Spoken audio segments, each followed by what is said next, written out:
Hi, Congress members. My name is Jody Gracer. My mom is Lori Gracer. We are Lynn and Fuller's biological family. He has been trafficked by Loss Authority of Erie County Cat and other county of New York State for 6+ years. My son has special needs and has been abused in many different ways in forced foster care, especially Connors Residential Treatment Center in Buffalo, New York, where they made him to a child rapist at now 14 years old. They had him since December 2nd, 2019.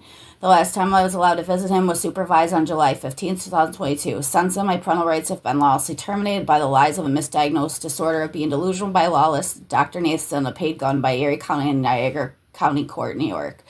Because I suggest my son is autistic and or vaccine injured. He's both, but I'm not allowed to prove that with hardcore evidence and or any of my witnesses either. Everything about my case is lawless, and my mom's as well. I'm trying to get custody of him. She was denied to have him returned to her home as well.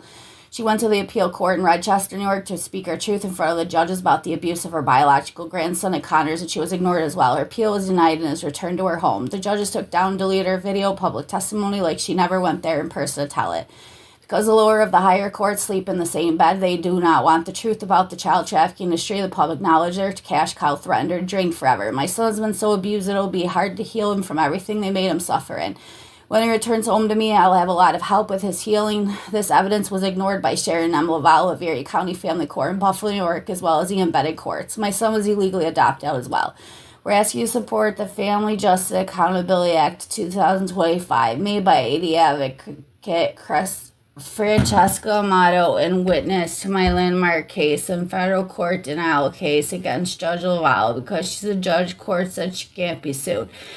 It's your job to protect the constitutional rights, freedoms, and liberties of us in the United States of America, that you punish those in all authority that break the laws, that bind them to the full extent of the law, so they never break another law again. I hope you do your job from here and help us get the justice and recompense that we deserve from this continued torture of the child trafficking industry.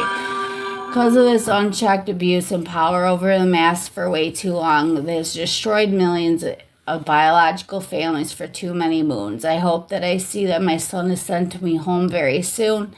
I've never been convicted of any crime nor any addict. I've done nothing wrong, and the same goes for my mom. We've broken no laws. We deserve to have the laws followed to be able to live with my son in peace, free from all government pressure, tyranny, and anything else stops from living as we see fit. As long as we don't hurt anyone or their property, that's the law, and it should be followed every time with no exceptions. This happened because I refused to give my son a chickenpox vaccine. I was called extremely anti-government. I'm to be left alone to decide what's best for me and my son is love and protect and only ever a mother.